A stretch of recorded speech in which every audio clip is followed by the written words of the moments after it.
Welcome to Mirror Domains, and this is my, well, guys, you know what? This is going to be a somewhat of an informal show.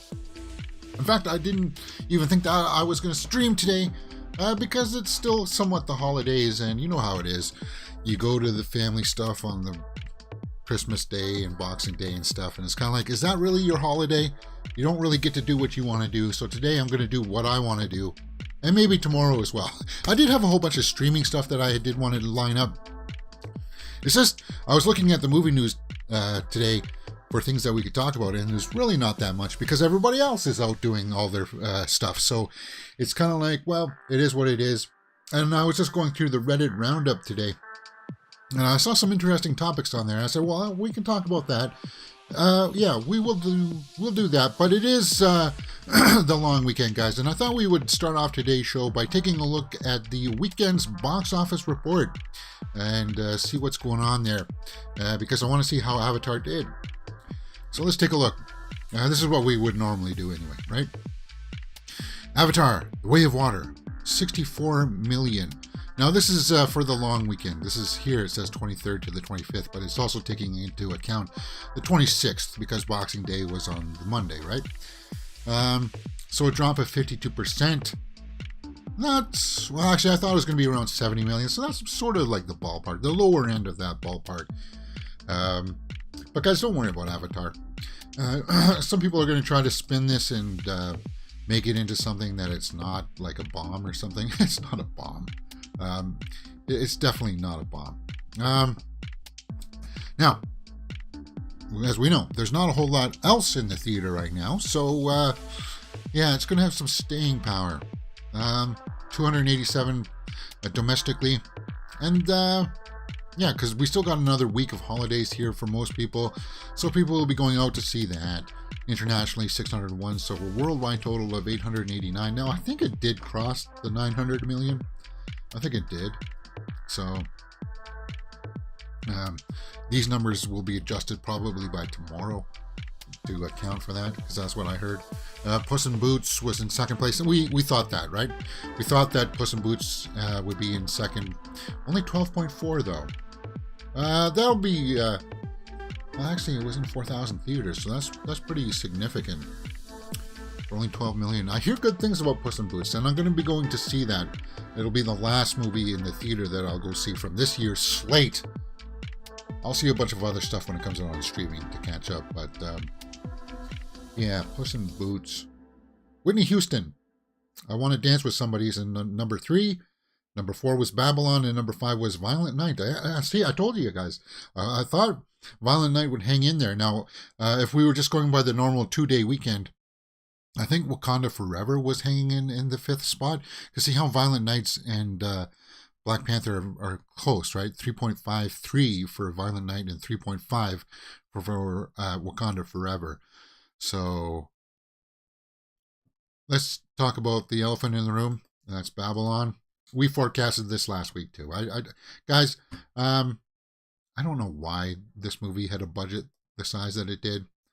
I think it was only like 70 million or something. Still, it was Damien Chazelle. You watch the trailers for it.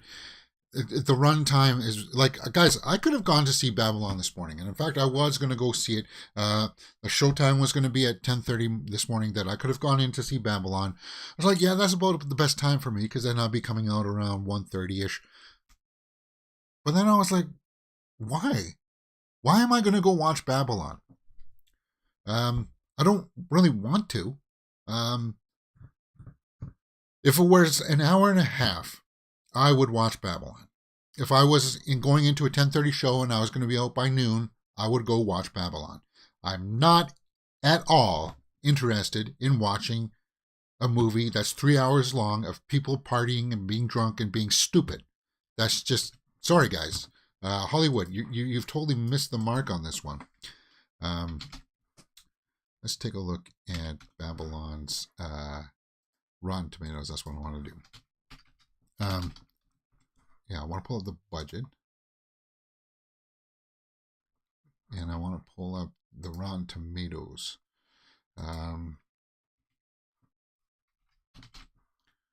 Yeah, there we go. So the budget was 78 to 80 million. Babylon, 5.3 million in its opening weekend in over 3,000 theaters. Nobody wanted to go see this. Nobody wanted to see this. It was probably the few, this is like critics and a few diehard fans out there. So what does that tell us about Hollywood? Is that we talked about this last week on one of our shows about going over the bombs. Big directors, big casts. It doesn't matter. That's not what draws people in. It's about the story. And it sucks because, well, Damien Chazelle was an award winner. I just felt like Babylon missed the mark with what it was trying to do. Nobody cares about the people being drunk and stupid and being around Hollywood. That's not what people were enamored with. That's not what people wanted to see. They want to see the transition of silent films into talking films. And that's not what this movie is like from the trailers. It's just people being stupid. And I don't want to see people, even Margot Robbie and Brad Pitt being stupid. Why? That's what TikTok and that's what YouTube Shorts are for just a quick 15-second video of somebody being stupid, not a 3-hour plus film of people being drunk and stupid. No, Babylon, 54% by the critics, 48% by the audience. No, terrible, absolutely terrible. No interest. Damien Chazelle, director, you should be ashamed of yourself. The producers, Paramount, should be ashamed of yourself that you greenlit this film. It's disgusting. Leonard Maltin says, I didn't love Babylon, but I can't condemn it either. How could I when its finale is a love letter to movies and the way they can lift our spirits? I'm like, no, I don't want to sit through 2.5 hours just to get to a payoff that you tell me that it's worthwhile. Like, no. Any filmmaker who strives for that shouldn't be dismissed, even if he made us still for over 3 hours. No, Leonard, you're being too forgiving. You're being too much of the apologist. Don't. Richard Roper says self-indulgent stomach churning. Yeah. So I'm kind of glad that I didn't go see it, and I don't know if I will. Yeah, I guess if it's up for nominations, I will. I should go see it. Is it too much? And often, especially in call-outs to Singing in the Rain, a little on the nose, it's also clearly heartfelt, and that counts. That's a good review. Let's see here. You can enjoy its garish pageant of sex and drugs and death and screaming matches while it's wondering if Chazelle is cosplaying transgression, trying to will himself into a rock star of American coke binge cinema. Yeah, that's a good review. That somebody said that's a good, and I was like, no, man. Hollywood just loves movies about movies. Well, apparently it's not, though. It's just about the people that were around in those types of movies. Babylon. Anyway, it's going to be, it's a bomb. It's a huge box office bomb. $70 to $80 million, and its opening weekend, the highest amount that it's going to make, guys. Because remember, it doesn't go up when you're in this many theaters. When you're in over 3,000 theaters, it just doesn't magically bounce up to 20 million the next week. It's going to be going down for 5.3. And maybe it'll have some international numbers in there that'll come in No. It's going to be the same. It's going to be the same, especially with numbers like this. Margot Robbie, Brad Pitt can't get people out in the theater to watch something from Damien Chazelle. It's just, the trailers did it no favors. No favors. Anyway, I'm not going to rag on it because it looks like Byford the Hobbit says it was his favorite film. And who knows, maybe it will end up on my list. Maybe I have to go and force myself to sit in the theater and watch this movie, even though I don't want to. I really don't want to. But it is what it is. I turned the U off. Sorry, I'm getting a little bit riled here. I'm getting a little bit short talking about this film. Babylon, just you found a magical way to get under my skin. Anyway, let's take a look at some of the other numbers here. The Whale got 1 million this weekend. Well, it's still only in 600 theaters. So, The Whale, I would say go check out.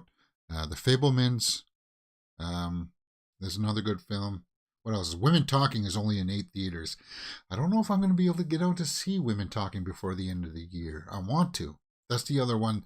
It's kind of dark and subject matter. But Avatar, guys, Avatar, big success. I would say if it slows down, it's going to slow down a bit now. Because next week it'll be chopped in half, and then the week after that comes Megan. So it's not going to, well, what did we say? What did we say about this? Avatar. So next week it'll be around 35 to 40 million. And then the week after that, it'll be around 20 to 25 million. So maybe can Megan make more than 20 to 25 million in its opening weekend? I think it can. A lot of people are creeped out about that doll. And that'll be the movie that'll potentially unseat Avatar: The Way of Water from its #1 spot. Yeah. E. Weaver says, actually, the idea of watching a lot of these movies feels like a homework assignment. Yeah, that's what good call, E. Weaver. There. That's exactly what Babylon would feel to me, is that it'd be like a homework assignment. And that's not what enjoying movies is supposed to be about, right? It's not supposed to feel like that. And that's what some of the topics we were looking at on Reddit, some of that came up, some of the topics under the subreddit that I was looking at. And let's pull up one of those right now that I was looking at. What are certain movie themes or topics that you think you've had enough of? And just in some of their examples, they said World War, Germany, Nazi-based movies. So that was just their example. Hey, I like war movies. I like New Age ones with like Top Gun. And then, if we watch a movie this week, I think we may have to watch All Quiet on the Western Front, because it's getting some awards considerations. So we might have to watch that one this week. And I was thinking about rewatching Uncharted, but I was thinking I do want to watch Morbius this week with you guys, but it's kind of like we should catch up with these kinds of things. And thinking about homework assignments, we might finish watching The Gray Man with you guys, just because that came out this year, and I want to be able to add it to my total. But yeah, what are some of the themes out there and topics that you've had enough of right now? For me, I guess maybe it's not the theme, but it's kind of like the over the top. Now, I wouldn't even say big cast, because I was about to say, like Babylon, the big cast, the big director, and you show me this loud trailer, and it's supposed to be a phenomenal movie kind of thing. But I can turn around and say, well, the Glass Onion, right? Glass Onion is not like that. It's exactly like that. It's like got a big cast, and it's got a big trailer, and it's got a whole bunch of things. And Glass Onion is going to be on my favorite movies of the year list. So you got Babylon and you got Glass Onion. And I'm going to tell you, Glass Onion is it's just more enticing, right? Bifer says, I'm a bit tired of transforming cars in comic book movies. Yeah, I think somebody brought that up here in this topic here. Superheroes and Star Wars.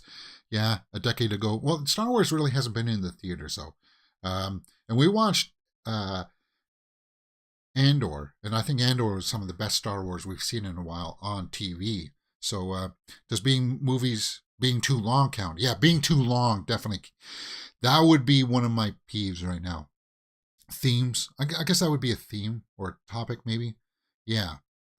I liked Wakanda Forever, but again, that was clocking in about 2 hours and 40 minutes. But yeah, it's just too long. There was some stuff that could have been cut out. The movie length needs to be shortened up. Longer doesn't necessarily mean better, right? Rebooting movies that don't need a reboot. Yeah, but we're kind of sort of getting that. It really depends on how well it's done, right? And he says so here. And Dune was a perfect example of a reboot done well, right? They need to stop making Terminator movies, Fast and Furious movies, Pirates of the Caribbean movies, Die Hard movies. Yeah, so, this is the kind of conversation that I like to get into, right? Die Hard, Die Hard, they're not going to make any more Die Hards. But yeah, superheroes. You'll see superheroes come up here a lot on this list. I think a lot of people are just a little bit fatigued with the conversations, of superhero movies. um, like what's going on with the DCU and stuff like that. They're just tired of having that conversation. Um, Argos Vikings in the live chat says, "Yeah, I have comic movie fatigue. The multiverse is a bit overwhelming." Yeah, the multiverse, because we don't quite understand the entire rules of the multiverse yet. It's kind of like, well, how powerful is Doctor Strange within? Like, we've seen him going through different universes and stuff, but we just don't know what the rules and the boundaries are yet. It's kind of like we have it in our minds that at any given moment, any past character that died in the MCU can still come back using that multiverse thing. And we don't know what quite the rules of that are going to be, right? So it's kind of like all up in the air, and it's kind of like, does a character really die then? Does it really die? Isn't there a multiverse out there where they use the Infinity Stones and Black Widow didn't die? So she can come back from that universe, right? So it's kind of like, yeah. Bifer says, I'm tired of Gen Z horror movies. Like the younger, kind of like Scream movies. I'm tired of CGI animation. We need claymation and hand-drawn animation. Yeah, the CGI stuff, like Strange World, I think, won nobody over. Just the way that it looks, like I could maybe sort of agree with that. Superhero, yeah, a lot of superhero Marvel movies, remakes and reboots. Ghostbusters was good, but the Chris Hemsworth one was not. Yeah, loved Ghostbusters Afterlife. Staying close to Earth is good for me. Yeah, Top Gun Maverick. Hey, whoa, easy there, guy. I like Top Gun Maverick. I did, and it's probably going to be ending up in my top 10 of the year list. Dystopian future is bad enough to be living in one. Yeah, dystopian futures is getting a little. Yeah, the futures where it's all bleak. Like you rarely get a movie where the future is all nice and happy, right? Where AI hasn't destroyed that's one that's for me. AI has ruined everything in the future, and it's come back to kill us, and it's destroyed everything. I'm tired of that because we got that, like Matrix. The Matrix really propelled that as a storyline narrative, like for the last 20 years, right? Like every future movie has to be about robots that controlled the future, and the AI just kind of ruined it for us. A Weaver says, I'm tired of cult movies. Yeah, we've had a lot of cult movies, right? Cannibalism. Yeah, we had a number of cannibalism films this year with Bones and All. Um, uh, what was that? Fresh.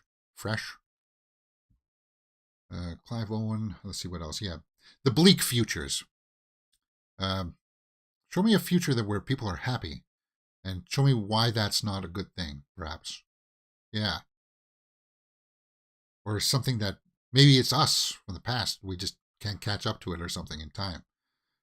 Yeah, something like that. Not where everything has to be like post-apocalyptic kind of thing. That'd be something that I would say. All right. Um, we'll come back to the Reddit here. I want to take a look at this Knock at the Cabin trailer that dropped. I think it was like yesterday morning, wasn't it? Knock at the Cabin trailer 2. I'm tired of movies focused on nostalgia. Well, yeah, nostalgia was a big thing out there. God damn, YouTube. Okay, here we go. Oh, it's from Universal, so this might get blocked. Hopefully not. Pull it up. Switching over my audio. Hey, James. Why is that not coming up? All right. Why is that not coming up? Did I not set up my YouTube? That's weird. Maybe this, maybe my OBS wants an update. Let's check that out. No updates. Okay. There we go.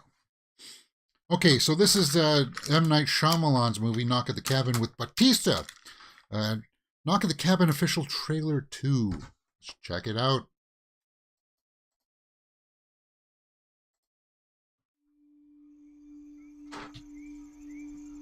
Like end of the world kind of thing, this one. Right? Can I talk to you for a little bit? Rupert Grint. That's right. He's in this what too. What do we say? You shouldn't make things up when we're talking about... Can you open the door, please? They're breaking in! I got you, baby. Ooh. M. Night I'm not here to Shyamalan. hurt you, but you have to stay here in the cabin with us. Families throughout history have been chosen to make this decision. Your family must choose to willingly sacrifice one of the three of you to prevent the apocalypse. We're not sacrificing anyone. For every no you give I tell you though, I think hundreds of thousands of people are going to die. Batista has more range than The Rock does. Like he's really trying to study acting, and wow, that's impressive. Will you make a choice? That was cool. Now, trust us. We're normal people just like you. It doesn't matter. None of us believe you. We will never choose anyone.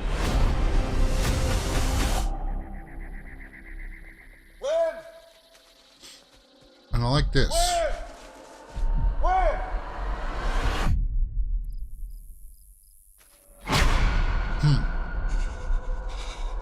I'm afraid the rule is that no one's allowed to leave until you choose. Yeah. So they're like the four horsemen of the Just a apocalypse, right? coincidence. I have to believe that. My son is gonna die. His name is Charlie. As a mother, I am begging you. You're the only one who can stop this. Andrew, I saw something. There was something in the light. And I feel it now. Is that Rupert Grint's character with the mask on there? I'm taking my family and I'm leaving. If you fail to choose, the world will perish.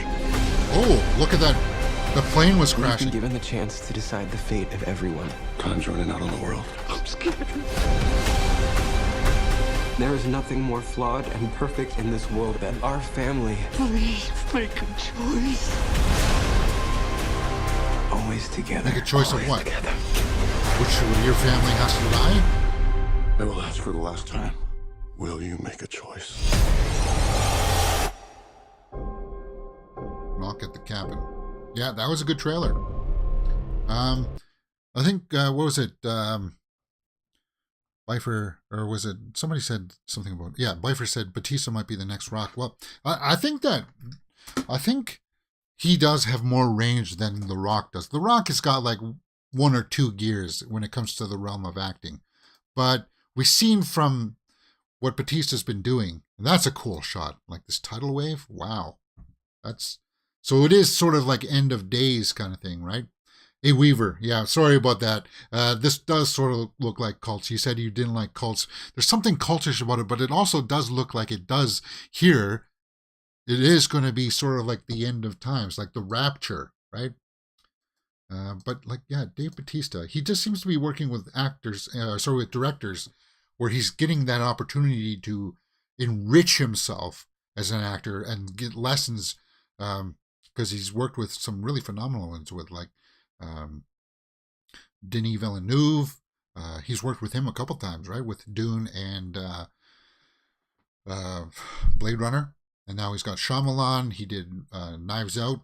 He was good in Knives Out, Glass Onion, right? Ryan Johnson. Small role, but he was very effective in that. Knock at the Cabin has so much gravity. I like the emotion in the trailer. Yeah, and he was crying there at one point. Like, why is he? Because it set up that they're supposed to be like the four horsemen of the apocalypse, but it's almost kind of like it feels like they're forced, right? They're not like that. They're not doing it by choice.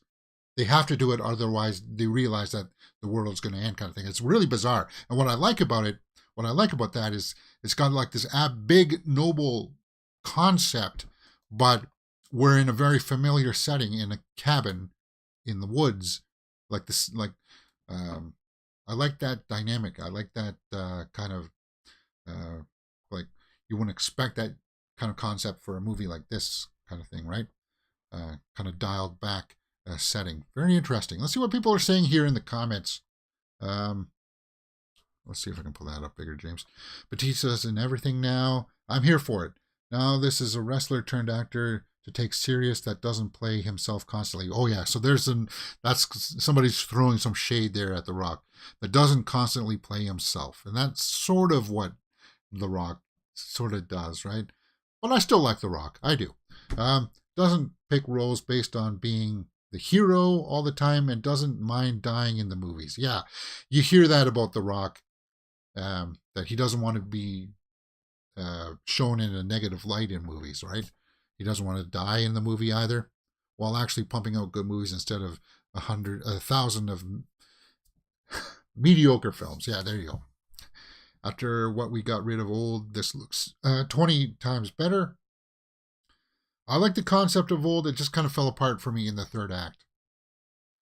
So happy M. Night hasn't given up on making movies. I'm so excited about that. Well, that's what I'll say about M. Night too, is that he's still, like, if his movies hit or miss with you, like Old, I still really like the setup for Old. I do. But it was just kind of like, really, you're just up on the hill watching them die, and it's kind of like, sorry, spoiler alert. Knock at the Cabin, yeah, he does take big swings with his projects, right? He's not afraid to take these concepts and just run with them, which is cool, and I'm glad that he's able to do that. That's really cool. Cool trailer. When is this released, James? Take a look at when this releases. February 3rd. Wow. So that's just a month away. That's cool. Wow. Yeah, that's gonna be a good time for February. February 3rd. Knock at the Cabin. All right, guys, let's take a look here. Let's go back to the old Reddit roundup here, and this is what I was just perusing some of the threads here, and that's where I got who is the most attractive character you've seen in a movie. What the heck is that? It's got over 10,000 up, so obviously this one is going to get a lot of different answers, but my opinion is I think the blonde Nazi in Indiana Jones and the Last Crusade, because there is this kind of Marilyn Monroe type allure. Oh, and we just saw her, right, in something. She was in RR&R, right? Yeah. So somebody's crushing. Who are you crushing on? Who is the most attractive person you've seen in a movie? Wow. Natasha Henstridge in Species. Or do you call it Species? Yeah. Hey, well, it's all... it's a little bit of a crass topic, isn't it? Mona Lisa Vito in My Cousin Vinny. Yeah. That's a good call. Hey, they're attractive people. Let's see if some people have nominated any guys out here. For me, it would probably be Scarlett Johansson. Just pick your movie. Wow. Alicia Cuthbert in The Girl Next Door. A lot of people are awarding that one. 9.4K. Yeah. What's this? Antonio Banderas was off the hook in the movie. In what movie?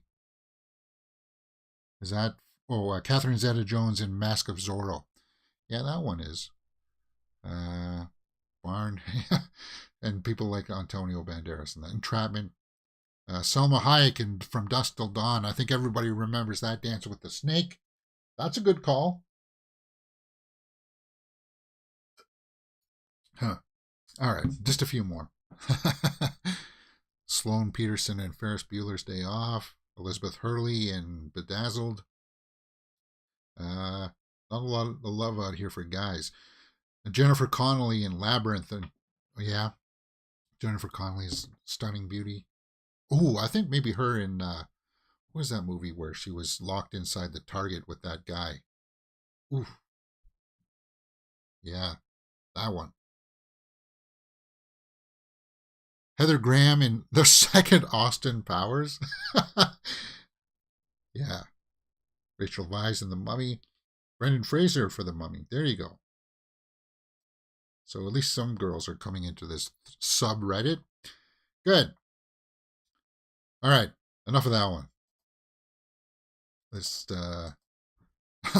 yeah, because that's a little bit self-indulgent, right? Movies I saw this weekend were Babylon Beasts of the Beast, Night of 12, and 8-Bit Christmas, Mad Heidi. Okay, well, that's a good list. Jack O'Connell and Lady Chatterer's Lover. Yeah. Emma Mackey and Death on the Nile. Pfeiffer says, yeah. Gal Gadot, for me, maybe for Wonder Woman. Yeah. I still love that trench scene when she comes up and she just runs towards the other side. I have to say Gal Gadot was amazing. Yeah, for Wonder Woman, Art Glass says, yeah. Yeah, that's a good call. Julia Roberts in Pretty Woman. Yeah. Sandra Bullock in Miss Congeniality. Margot Robbie as Sharon Tate. All good calls. Yeah. I guess that's what people are doing right now. Their lists, right? Glass Onion director Ryan Johnson didn't want to Knives Out in the title. Didn't? Huh. What does it matter? Because the first movie was called Knives Out. That's why it's for marketing, Ryan Johnson. That's one thing that he doesn't quite seem to understand, the marketing side of movies. But whatever. The movie was good, and it was Glass Onion was really big on Netflix. It really got some big numbers out there. Yeah, Idris Elba will be up there for most attractive people in movies, right? Luther, The Fallen Son. Golden Age of Whodunit. What bad faith movie still bugs you? Bad faith. What the heck does that mean?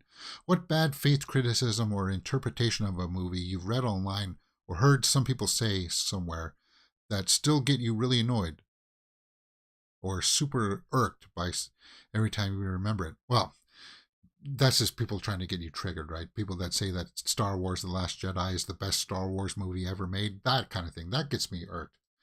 Bonus, if you do not like to dwell on BS takes, or just BS takes, what is your favorite good faith take? Well, I feel like a lot of people here are taking bad faith to simply mean incorrect. Well, yeah. Isn't that what it is?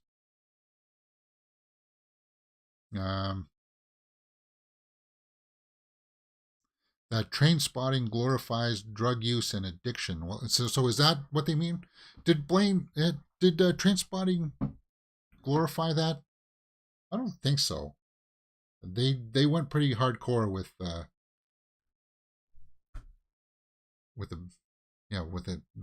bad parts of it. I'm not quite getting it. I'm not quite understanding this. The Cabin in the Woods is bad because it's filled with horror movie cliches. Yeah, so that would be a bad take, right? Well, that was the point of the movie. Because it was supposed to be. Our Glass has honorable mentions Val Kilmer in Top Secret, Charlie Sheen in Hot Shots, and Michael Douglas in Romancing the Stone for attractive people in films. Yeah. Trainspotting made me stay away from drugs. Yeah, so that's a bad take, I would say. I think that's what this topic is about. Kind of interesting. Maybe I'm not quite grasping what they're on the surface level here. Name Oscar-worthy performance that rarely gets mentioned. Nah. Renfield starring Nicolas Cage as Dracula, rated R for bloody violence. Good. We've only seen the screenshots of that, right? We never saw... for some reason, YouTube pulled down my... Why is that like that? There we go. Sorry, guys. Renfield comes out April 14th. They pulled down those shots of Dracula for some reason. But that's going to be rated R, huh? Cool. Which actors, regardless of talent, do you have difficulty seeing in other roles? That's an... Which actors, regardless of talent, do you have difficulty seeing in other roles? Maybe Robert Downey Jr., perhaps, as Iron Man. It's hard to not see him as Tony Stark, right?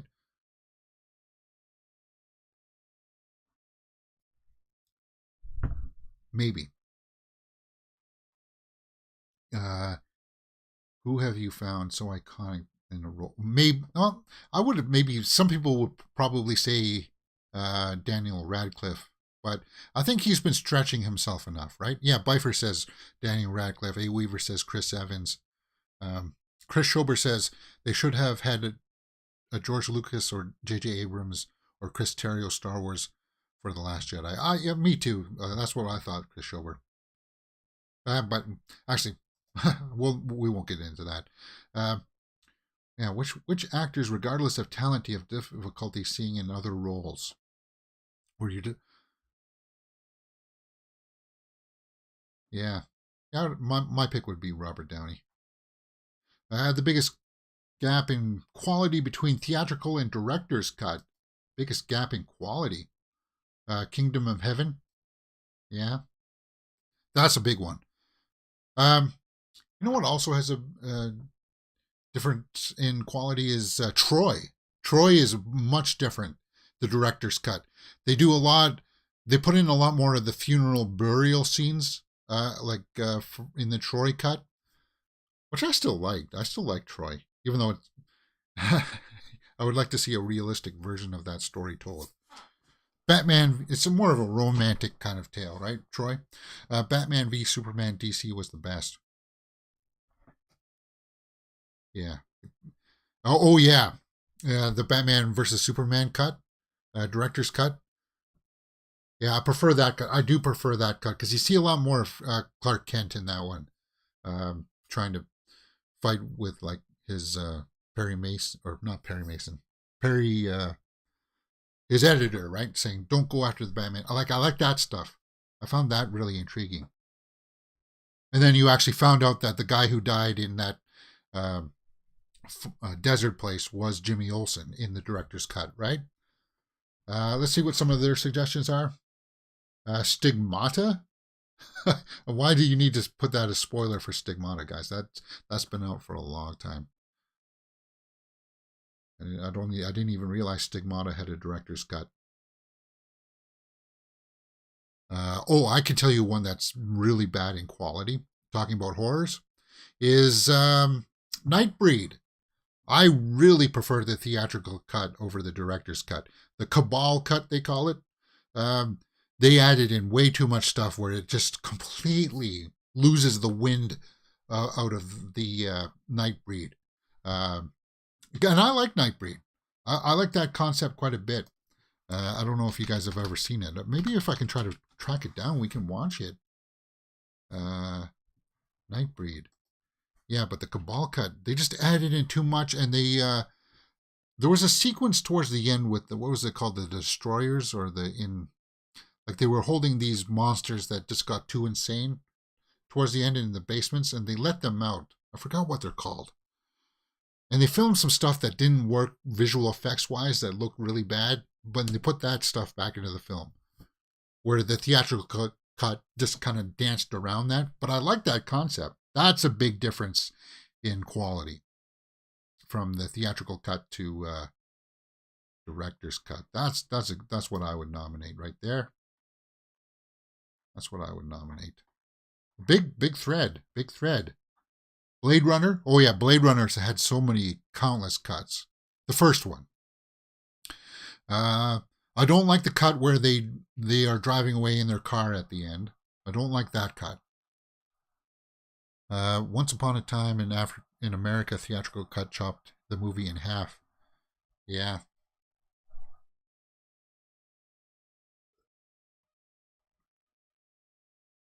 Blade Runner was a movie of its time. It's kind of hard to relate to now, I think, for a lot of people, because it was just told in a different style. And yeah, Waterworld director's cut was pretty rad. Did Waterworld have a director's cut? I actually liked Waterworld. I had fun with it. The Ulysses cut. Huh. What is the Ulysses cut?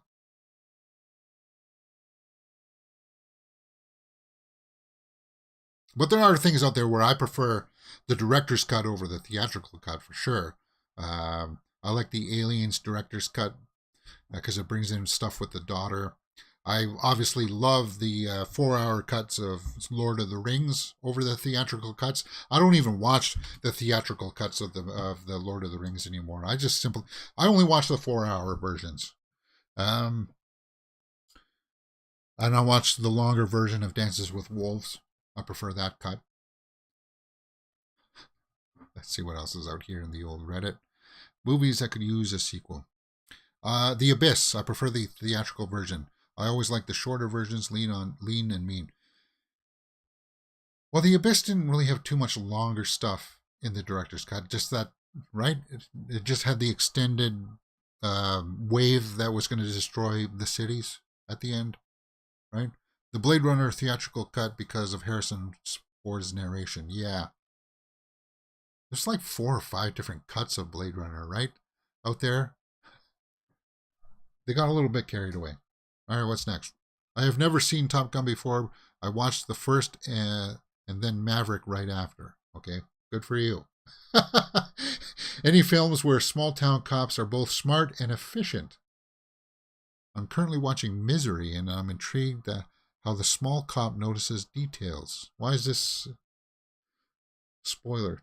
Specifically how the car door was opened that were missed by state troopers. Well, yeah, that happened. Yeah, remember they pulled out the car in Misery? And the state troopers were there. They didn't see that somebody took a crowbar to that door, but the cop, Buster, right? Buster, he saw it with his wife. Yeah, I like that. What are any films where the small town cops are both smart and efficient? The sheriff from No Country for Old Men. He was smart, right? Tommy Lee Jones. He was smart, but because he figured out in his head, he pieced it all together what happened to Llewellyn, right? He happened, like the cartel got to him. And his speech at the end. That would be my call. Joss Whedon, Justice League, really bad. Zack Snyder, Justice League. Wow. Oh, yeah, that's a big difference there, Byford to Hobbit. Yeah, good call. About the differences between theatrical and director's cut. Zack Snyder's Justice League, for sure.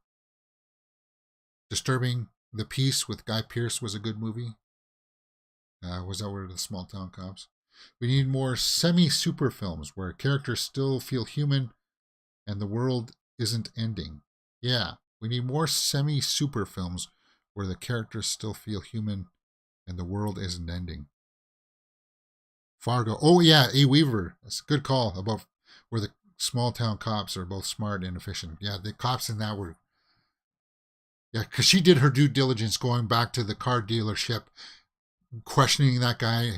Have you seen this car? How many cars do you got in your lot? Yeah, she was smart.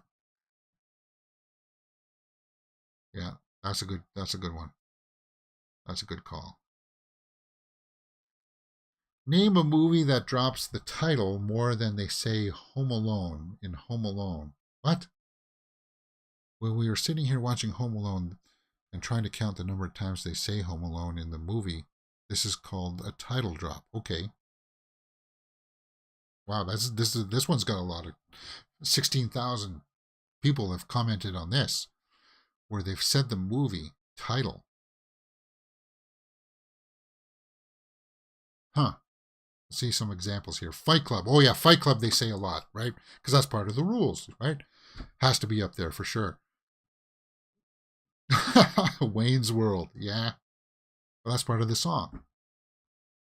I wouldn't say that having the title in the dialogue is a bad thing. I wouldn't call that a bad thing. The Matrix. Yeah, The Matrix would be up there. They say The Matrix quite a bit in that one. My name is The Matrix. Beetlejuice. Well, that's because you got to say Beetlejuice. Candyman. Yeah, Candyman. Last Stand. Arnold Schwarzenegger was a small town cop in that one. Yeah. Amsterdam. Byford de Hobbit says they say Amsterdam in that movie quite a bit. Yes, they do. And in Beetlejuice, yeah, lots of Beetlejuice. Face Off. Oh yeah, Face Off.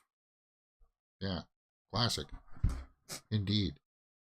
Rambo would be one. They say Rambo because that's his name, right? John Rambo. That would be one. Total Recall. The Cable Guy. Well, Jaws, obviously. A. Weaver says, yeah, Jaws. Well, do they say Jaws? I'm just trying to think of that autopsy scene. Oh, for cops that do their due diligence, maybe? Well, I don't know. Dude, where's my car? Yeah, they said that one.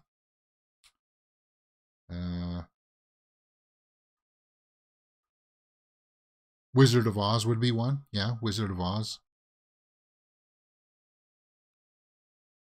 Forrest Gump, definitely.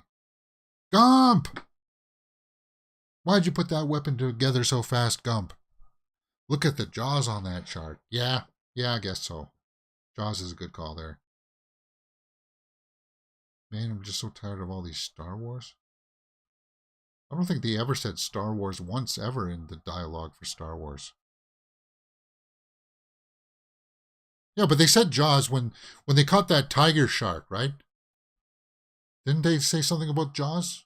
Like, how big are those jaws or something like that? Didn't they say that? And then he says, what kind of shark is it? And then he turns around to the tiger shark, right? Yeah, interesting topic. I'm sure we can think up a number of those. What movie could have been better as a show? Well, that could be almost anything, right? Bad Times at the El Royale. I need to watch that one. I hear Chris Hemsworth is good in that one. Banshees of Inisherin. Actors who tend to play much younger / older than they really are. Meh. That one's not that interesting. Kidding? They never say Jaws. No, never. Bite Radius. Oh. Well, I'm also trying to read these topics.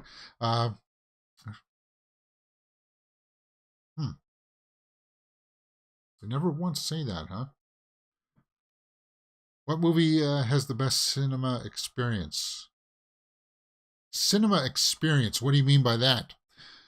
Theater experience is amazing anyway. Some movies take it to a whole nother level. Like you would enjoy every single detail in the work and would go blown away.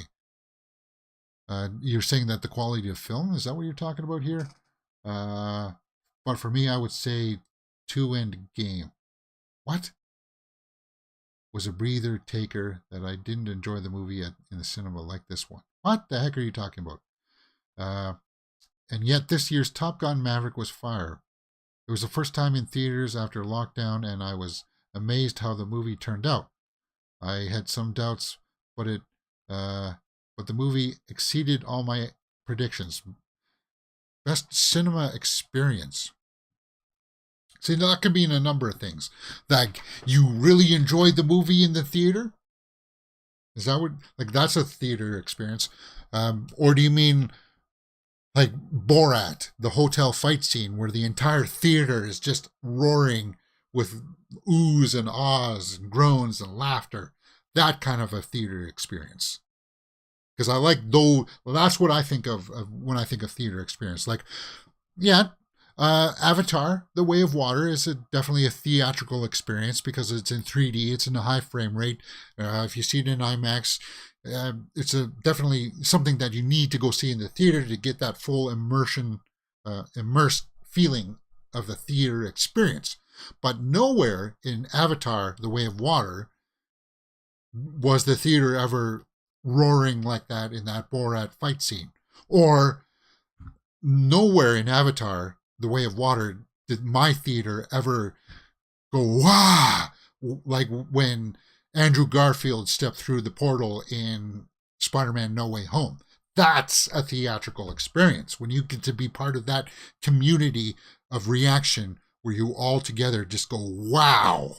And then, of course, in Spider-Man No Way Home, when they're all flying together. I think that's probably my last experience in the theater like that. There have been moments, yeah, where people were laughing in Glass Onion all together.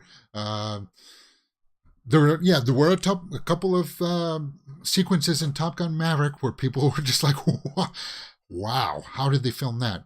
And yeah, there was a couple times, I suppose, a little bit in Avatar: The Way of Water where people saw the whale in the water with swimming with people, and they were like, that is amazing. That is amazing. That's breathtaking, right?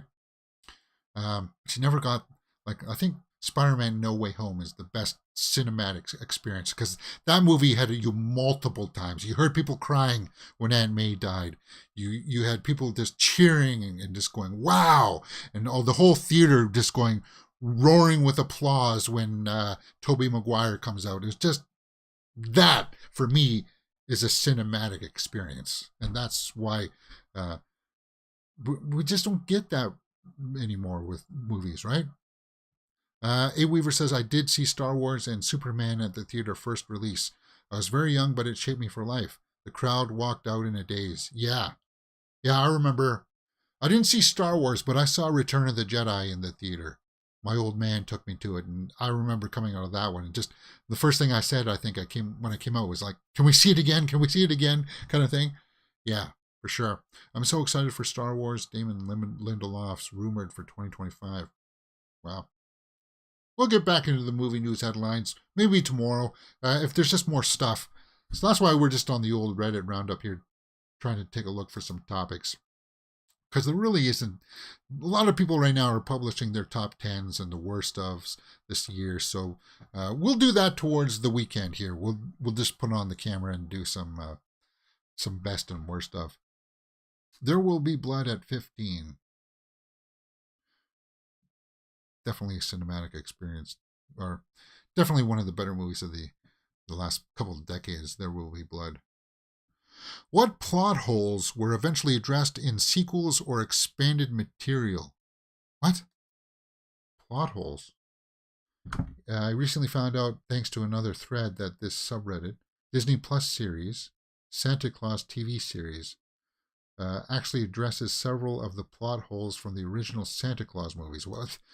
Were there plot holes in the Santa Claus movies? That was, I don't know if I like this topic. What plot holes were eventually addressed in sequels or expanded material? Yeah, no, I don't like that. I don't like when you have to go read a book to fill in the gap of something, right? It's like, well, it's explained in this book, and if you read that book, then you'll understand what's going on in the movie. No. Which is why I'm kind of curious to see, I'm waiting to see how they introduce Kang in Ant-Man and the Wasp Quantum Mania, because people have seen him in Loki, right? So I'm wondering how they're going to reintroduce him. What was the worst movie you saw in the theaters? No, that one makes you think, right? What is the worst movie you saw in the theaters? For me, the answer would be without a doubt Lady in the Water. No, that's not the worst. I know a lot of people didn't like Lady in the Water. I liked a lot of aspects of Lady in the Water. There are a couple of scenes in there that I liked. I liked the ending when he's just holding her and he says, "Thank you for saving my life." It was a little too Shyamalan got a little carried away in that one. And it had Bryce Dallas Howard, so I'm a fan of hers. So there was aspects of that one I liked. I wouldn't call that one the worst theater experience. For me, it was ones that I felt like I wanted to walk out of. Those were the ones, and there have only been a handful of those in my life where I actually walked out of. Santa Claus was Violent Night was pretty close. I was harsh on that one, but for me, it would have to be maybe Cronenberg's Cosmopolis with Robert Pattinson. That one was pretty bad. That was a bad movie. Really tough sitting in the theater to watch that one. There was only me and one other person. And I think we were almost kind of looking at each other to dare each other to see who was going to walk out. Cosmopolis was more kind of like it was like just a bunch of essays that he had strung together as dialogue, observations about society. And the story didn't really do much. It was terrible. I'm not going to get into the plot of that movie. Let's see what some other people have suggested. I took my kids to see Norma the North. I'd rather have watched it. Yeah. Norma the North. See what else here.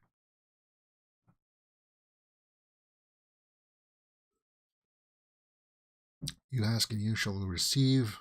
Worst theater experience. Aragon. Aragon was pretty bad. Yeah, I saw that in the theater. I was Cats 2019 was a bad theater experience. Cats was terrible. Oh, God. I only watched it because of Taylor Swift. But it was, I listened to the musical from the stage, like the songs and stuff. I liked the music from it and stuff, but like that movie was, oof, yeah, that was bad. That was a bad movie. Last Airbender. Yeah, people rag on that. I had no stake in The Last Airbender because I never watched the series. I never did. So I was kind of like, eh.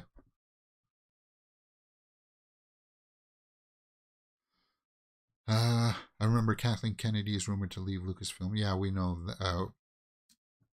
I think she's going to leave before Indiana Jones, but whatever. I'm sure she's gone now, actually, and they're just going to announce it after she's like. I don't think she has any control over anything right now. Anyway, in theaters, worst experience: Space Chimps. The things a parent will do for their children. Space Chimps. I'm sure that a lot of kids' movies up there could be some of the worst experiences too. Because if you're sitting there with an adult, you're sitting there as an adult in the theater. Lightyear was a little bit like that. I liked the premise for Lightyear, but I was kind of like, ooh, towards the end of it. It's like, how much longer is this going on for? It's like, and that sucks because I like the premise of what the Lightyear movie was going to be. Fantastic Four was a bad theater experience. 2015, yes, it was, and that sucks because I like Kate Mara. Miles Teller was pretty cool. That's a director's cut that I want to see. Is that Fantastic Four movie? I want to see the Josh Trank cut.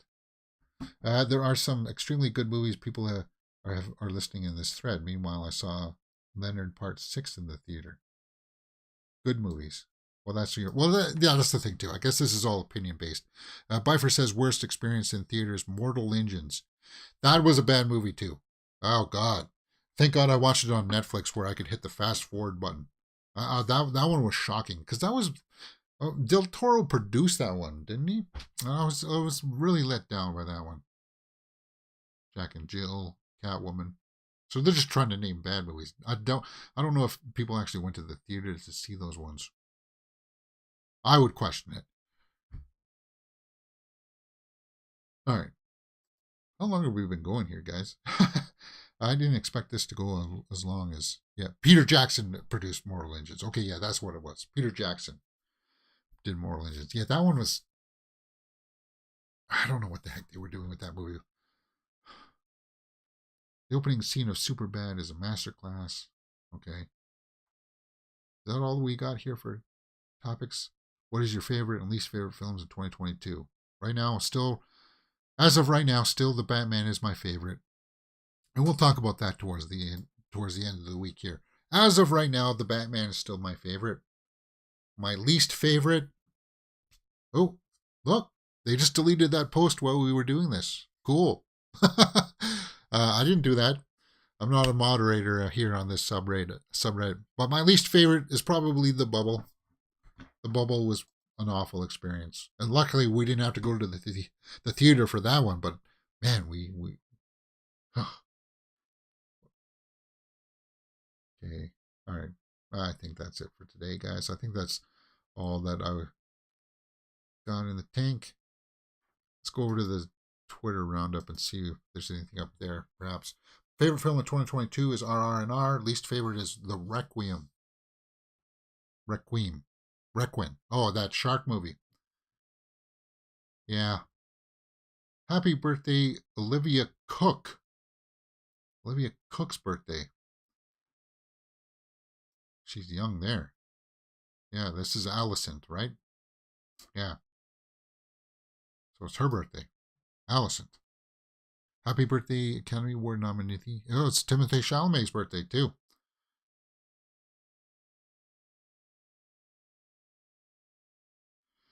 Damien Chazelle's Babylon needs to earn $250 million worldwide to break even at the box office. Well, not when it makes $5 million in its opening weekend. Sorry, Babylon. The Last of Us, Episode 1, runtime is an hour and 25 minutes. Premieres, yep, guys, pay attention for that. January 15th. We'll be watching The Last of Us series. 3 years ago today was 1917 was released. That final shot, that running shot sequence, I was thinking about that this morning actually for some reason. That tracking shot. I know that like a lot of the explosions and stuff were put in afterwards in post, the ones that were really close, but some of these ones were real. They really did blow that up because he was far away from him yet, right? A Weaver says, have you seen Banshees of Inisherin yet? Yes, I have. My review is up on the channel right now. You can go check that out. For sure. How cold was it in Ontario? It only got around to minus 18, but it was the wind made the snow drift all over the roads and made visibility very bad. You guys are all over the news here. Yeah, and a lot of people died because we live... Southern Ontario is surrounded by Great Lakes, so there's a lot of moisture that comes off the lakes. And if you live on a town that's close to the lakes or down by the Niagara region, where you kind of like pincered in between two big Great Lakes, you get a lot of snow. So like Niagara Falls and Buffalo all got covered in it. In Fahrenheit? No, not Fahrenheit. We do Celsius here. So what is it? Minus 18, I don't know, what is that, 0 in Fahrenheit? Yeah. What are we talking about here? 1917. Searchlight executives on the success of Menu. It's stylish, it's cool. The fact is people love something that's a little bit different, especially the edgy young audiences. We figured it were on screens for Thanksgiving, and it would play well. It did play well. I did like the Menu. Ray Fiennes. The more and more I think about his performance in that. Oh, shoot, I didn't want to pull that up. Screen Daily, damn. Ray Fiennes, yeah. Great performance. Diego Calva. Glass Onion is #1 movie on Netflix worldwide. Yeah, we had fun with that. We had fun watching that one. And it's cool. Glass Onion is one of those movies where you pick up certain things on the second watching. Because now that, once you know sort of the whodunit part, then you want to go in to see all the setup the next time through, right? And how well crafted that is. Who would you like to see nominated for a 2023 BAFTA? Don't really care. Treason with Charlie Cox is now on Netflix. Yeah. Austin Butler on the set of Elvis. What? What's this? He's got like a scooter there, right? Huh. Is that what he did in the downtime? You. I don't even know what the heck. New poster for You season 4. Okay. The Witcher. Oh, that apparently bombed. There was like a spin-off from The Witcher that came out on Netflix that just completely bombed. Nobody went to see it. Nobody saw it at all. It's got like some of the worst ratings on Rotten Tomatoes. I forgot what it was called. Yeah. Highest grossing stars in the original movies in 2022, Austin Butler. I don't really care about that. What's this boycott WBD? Warner Bros. Yeah, just a bunch of audiences being upset that they've canceled the Snyderverse. Yeah, that's what that is. Okay, guys, I think that's about it. I was only going to stay on for like half an hour, and we've been going here for an hour and 4 minutes. Well, that's okay. We'll be back tomorrow. Hopefully some more movie news headlines will come out. I really want to see the Menu. A Weaver says, is it a cult or cannibalism? Don't tell me. Well, I'm not going to tell you. It's one of those. Maybe. Happy birthday to Emmy winner Jeremy Strong. Saoirse Ronan, Merry Christmas World. Why do you have that up there? Yeah, Banshees of Inisherin is going to be on one of my, it's going to be in my top 10. It'll be in my top 10. What is your essential Christmas viewing movie? It's definitely not that one. That's not a Christmas movie. That's where she falls in love with Kate Blanchett, right? Don't know what that is. Wait. Is that Eyes Wide Shut? Is that an essential Christmas movie? Stanley Kubrick? Talking about cults. Yeah, that's one right there. Eyes Wide Shut.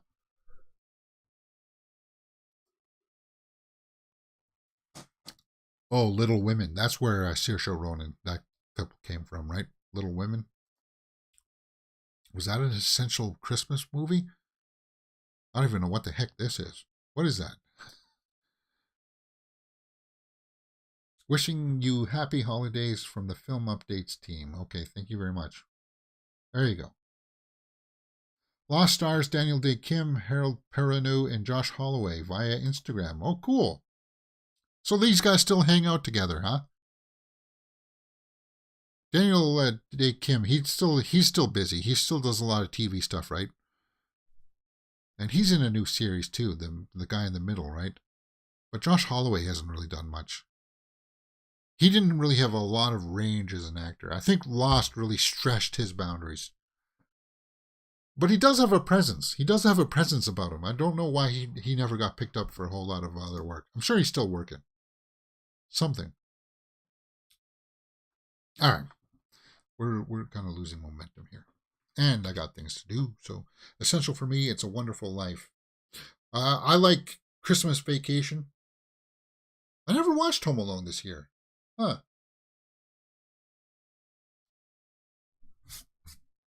Yeah, I think Christmas Vacation is the one for me. Is the one for me. All right, guys, that's it for today. We'll, as I said, I'll show you what I mean by all the sites. Just they don't really have much going on. It's just kind of like the top 10 most anticipated movies of 2023. Most shows anticipated. And then they kind of regurgitated some of the. I still need to see Tar. I need to see Tar. But they're just, not really all that much. So, who knows? Maybe later today I'll go out and see, I will go out and see Babylon. Maybe. We'll see. I'm going to go for my walk later and I'll tempt myself as I walk by the theater. A Weaver says A Christmas Story and All Things A Christmas Carol. Oh yeah, and I do like to watch a version of the Christmas Carol, either if it's Muppet Christmas Carol or the George C. Scott Christmas Carol. I like that one too. Good show, James. Thanks for hopping on. Yep. All right, guys. Enjoy the rest of your day, and I'll see you tomorrow. Don't worry, we'll figure stuff out. It's just I just want to take it easy this week. I think because we did a lot of material last week, right? With the wrap up of Peripheral. We watched Samaritan and Where the Crawdads Sing last week, and Be Cute and Glass Onion. Yeah, we did a lot of stuff. So there you go. This was fun. See you guys later. Yep. Enjoy the rest of your day, guys. Go eat some leftover chocolates or cookies or whatever. And I'll see you next time on Mirror Domains.